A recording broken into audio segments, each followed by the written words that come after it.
After discussing about various sources of income through which government is going to generate its funds, let's discuss about the second major component of fiscal policy of public finance of a budget, that is how to incur expenditure. Students, we know that budget is being made for two purposes only. What are those two purposes? The first is how to raise your income, and the second purpose is how to incur this expenditure so that your major goals are to be achieved. So after knowing, yes, income is to be raised through taxes, tax revenue, non-tax revenue, we are here to study about various sources on which government incur its expenditure. First of all, we are here to discuss about the meaning of public expenditure, as it is clear by the term public expenditure. So it means the expenditure who is going to have expenditure incurred by whom? Of course, by public authorities. And who are public authorities? Public authorities are nothing. Public authorities are your central level, your state level, block level, district level. We have already covered this term. So all type of expenditures which are being incurred by public authorities, they are studied in the heading public expenditure. So when government is going to incur expenditure, it doesn't mean that he is going to get a returns definitely out of that. Government may get return, government may not get returns. Okay, we are not going to keep that motive in our mind, because we know that government as a third economic agent is always here to go for satisfaction, go for maximum welfare, that is satisfaction of collective wants. We need to have what? We need to have maximum social advantage. So we are here to keep this thing in our mind, that the expenditure which is being incurred by government, it doesn't mean that we are going to have on a profit basis. No. What is our main aim? That is to have maximum social advantage. And I don't think so that I need to elaborate it more, because you are all observing at present not only a developing nation like India, but developed countries. You see USA, what are they doing at present? They are just tackling with the problem how to beat this coronavirus, and that is why they have diverted all their resources, funding everything, manpower, just to have their welfare, just to provide them food, health facilities and everything. So this is the main purpose of public expenditure. In case we need to have development, I need to allocate my resources for development. In case I need to meet with any kind of disaster, so I need to use my resources for that purpose. So it is absolutely up to government, how are we going to make use of my resources, how to make use of my funds collected, just for the purpose of one thing only, that I need to make sure maximum collective wants are being satisfied. So keeping this definition of public expenditure in mind, we are having various types of public expenditure, right? The first major type is, because budget is a study about income and expenditure, so the first major type is your revenue expenditure and capital expenditure. What is this revenue expenditure? Revenue expenditure means the receipts which the government is, it's a revenue. Revenue means receipts, and revenue expenditure means it is a payment which the government has to do.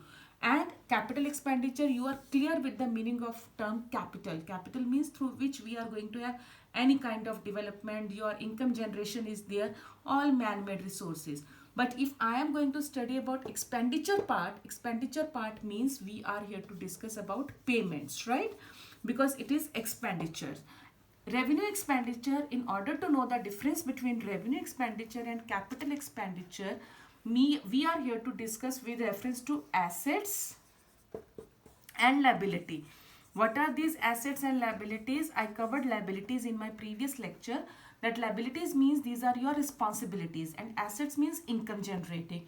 So in case of revenue expenditure, expenditure is there. It means revenue. Revenue means which happens to be on a regular basis, right? So it means there is not going to have any creation of assets, or there is no reduction to have any liability. Means I am not going to borrow anything, I am not going to make the payment of my borrowings, I am not going to have any kind of infrastructural facilities. So in case of revenue expenditure, I don't have any creation of assets as well as reduction of liability. My status remains same. No creation, no reduction, right? It is no reduction and no creation. Whereas in case of capital expenditure, yes, definitely capital. It means it will have a creation of assets, and expenditure side, it means I will have a reduction of my liabilities also, means I am going to repay my loans, I am going to compensate my borrowings and all these things. So in revenue expenditure and capital expenditure, if we are here to discuss, in case of capital expenditure, we need to have all type of expenditures which the government is going to have on regular basis. Like government has to pay your salaries, government has to pay wages, government has to incur expenditure on defense, government has to make payment on law and order. So these are all the examples which government has to do on a regular basis. They all come under capital, they all come under revenue expenditure. Whereas in case of capital expenditure is basically I am going to have my infrastructure, means I am going to make development, I am going to incur expenditure for dams, bridges, telecommunication, railways, roads, transportation, communication, anything through which I am going to enhance my productive efficiency. So this is the first type of expenditure. The difference in first type of expenditure, revenue expenditure and capital expenditure. Revenue expenditure are regular and capital expenditures are on developmental basis, and that is why capital expenditure is called as a developmental expenditure and revenue expenditures are called as non-developmental expenditure. It has to be incurred whether you work or not. You are going to get a salary. This is the difference between a government employee and a private employee. In private sector, we are going to get a salary if we are working, otherwise no. Whereas in government sector, you are going to get it. So it doesn't have any impact on your productive efficiency. It is to be given on a constant scale. Whereas in capital expenditure, as we are going to make use of your resources to have your production efficiency, so that is why they are to be taken as a developmental expenditure. After this, we have got another types of expenditure like developmental expenditure, non-developmental expenditure, productive expenditure, unproductive developmental expenditure, non-developmental expenditure, productive expenditure, non-productive expenditure, right? So there one is the same thing. Productive means that they are going to be capable, they are to be used for the satisfaction of the wants of people, whereas non-productive, no, it is not going to be there. And then developmental expenditure, through which we are going to have a growth, we are going to have an improved standard of living, we are going to generate employment opportunities. Whereas in case of non-developmental expenditure, we don't have like these things, right? So these are the things which we have to study with examples, because in paper sometimes what can happen, I can give you examples and you have to differentiate. It is to be considered as a revenue expenditure, non-developmental, non-productive, and all these things. Is that clear, students? I hope with this it is clear. And next thing which we are here to discuss about the reasons. Why do we have a public expenditure? What are the reasons for the growth of public expenditure? Growth of public expenditure, right? Of course, we know that we belong to a developing nation. So expenditure is rising day by day, month by month, year by year. The difference between my income and expenditure is increasing, right? Why? Because my income is less but my expenditure is more, and the gap of these two things is called as a deficit. And if you remember, I told you that for a developing country it is good to have a deficit, right? If you are aspiring to get 100 out of 100 and you got 99, of course you will work to cover up for this one mark. You will explore more resources, you will make utilization of your resources, or you will rechannelize your energy. If in first case only you are going to get 100 out of 100, you will relax, you will say okay, I got 100 and 100, so there is no need to put any more effort for this. So we don't want to have this thing, right? So keeping this thing in mind, economy always wants to have a deficit budget, so that I am going to explore more of my resources, I am going to have exploitation of resources, and improvement is there. But question is this deficit has to be under certain limits.